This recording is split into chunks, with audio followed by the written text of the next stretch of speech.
On continue.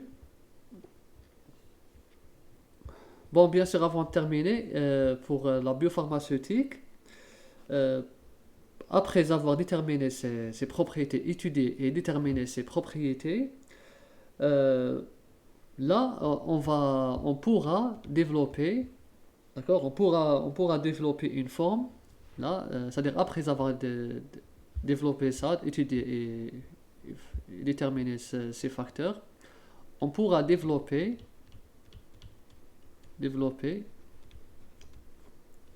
une forme, formulation, bien une forme pharmaceutique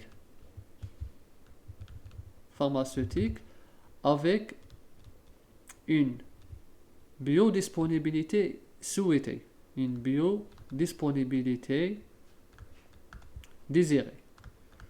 Parce que quand on développe un médicament, on connaît, on a une idée sur la biodisponibilité. On sait comment la biodisponibilité doit être. On le sait au départ parce que là, il y a la physiologie, on sait, c'est-à-dire le corps humain, combien il va interagir avec ce médicament. Donc là, c'est aussi, on voit l'effet du médicament et on veut déterminer cette biodisponibilité, on veut qu'elle soit en accord avec ce qu'on veut obtenir.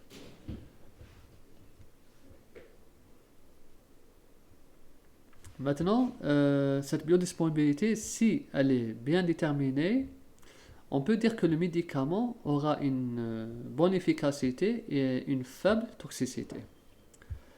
Maintenant, on va faire la relation entre la dose administrée et la quantité du médicament dans le corps vivant. On sait que seule la fraction de la dose administrée qui atteint réellement la circulation systémique induirait l'effet pharmacologique. Par exemple, voici notre médicament. Voici le médicament. Voici la dose. Là, c'est une dose. Je fais la dose par rapport à la surface de ce carré. Plus la surface est grande, plus la dose est grande, tout simplement. Ce médicament va être administré. Il est administré dans un corps. Bon, on va schématiser ce corps. Voilà, ce corps, le voici. Je vais faire deux parties. D'accord? Dans cette deuxième partie, il y a la cible biologique. La cible biologique. Ça, c'est la cible biologique. En vert, c'est la cible biologique. Et le médicament, le voici. Quand il rentre le médicament dans le corps, le voici le médicament. Là, c'est des molécules libérées. On sait que c'est pas toutes les molécules qui vont atteindre la cible biologique. Sur, on va dire sur 100, peut-être il y aura 50. Peut-être, c'est-à-dire 50%. Et le reste, il va être éliminé ou il va être, je sais pas, peut-être il va être isolé dans le corps. On sait que c'est pas toutes les molécules qui vont atteindre la cible biologique. Donc, la dose administrée qui atteint réellement la circulation systémique induirait l'effet pharmacologique. Donc, on sait que c'est uniquement ces molécules qui vont provoquer la réponse pharmacologique. Pour une administration intraveineuse, IV, intraveineuse, la quantité de médicaments qui atteint la circulation générale est égale à ça. Est égale à... Bon, là, c'est x0 en indice, c'est la variable. AUC fois K fois V. Bon, on va parler de ça. Bon, déjà là, pour faire juste une circulation systémique, c'est la circulation du sang. C'est la circulation du sang dans le corps. Donc, la quantité de médicaments qui passe dans le sang, on la détermine à partir de cette relation. Cette relation, qu'est-ce qu'elle dit? Elle dit, bon, la dose, c'est la dose administrée. La dose administrée, bien sûr, là, c'est intraveineuse. Ce qu'on administre, par exemple, dans la seringue, il y a 100 mg. Ben, dans le sang, il y aura 100 mg.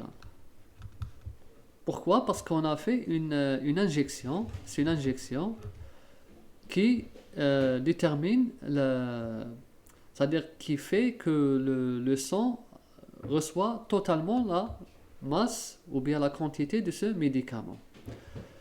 Pourquoi maintenant, bon, on dit la dose. Maintenant, on parle de AUC fois K fois V. D'accord. Maintenant, il faut étudier ça, c'est-à-dire il faut connaître comment, c'est-à-dire cette concentration, comment elle va varier. Généralement, un médicament peut, bon, pour un médicament, un seul médicament, c'est administré par intraveineuse, c'est la même chose, on peut faire une extrapolation pour les autres médicaments, puisque là, on fait une injection directe.